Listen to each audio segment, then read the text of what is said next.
Hear about it. Talk about it now with Matt Patrick.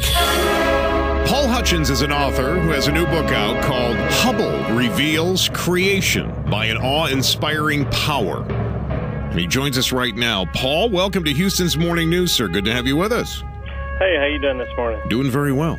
Now, in your book, you say that you have confirmed, because of the Hubble telescope and what it is showing us, that the book of Genesis and how it describes the creation of Earth, the creation of man, I would assume you're also confirming the existence of God. Is that right?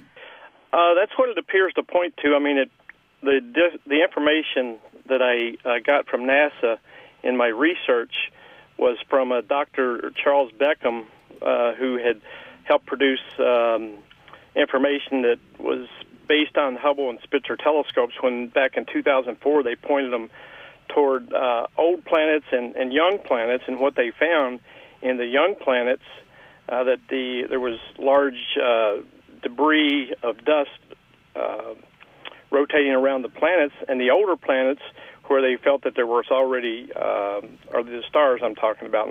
Not Now, Paul, here's the thing, and they kind of merged together, and then light came in, much the way it's being described in Genesis. I've never needed NASA or science or anyone else to confirm the existence of God. I know that through my faith, but for those that may not, the people at NASA say, and I mean this with all due respect, that you're full of beans, that you're crazy, that you're nuts, you're off the rails, Paul.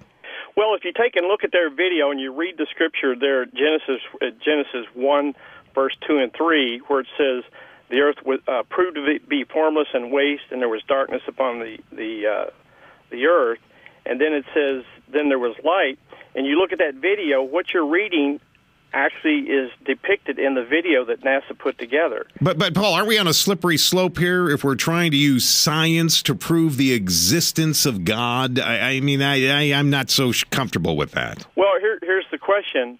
How could somebody 3,500 years ago write down in simple terms exactly what the Hubble and Spitzer telescope have found today? How else could they know that unless someone who knew that information gave them that information? All right, Paul, I'm sure it's a fascinating book. Hubble Reveals Creation by an Awe-Inspiring Power. Thank you for joining us here this morning.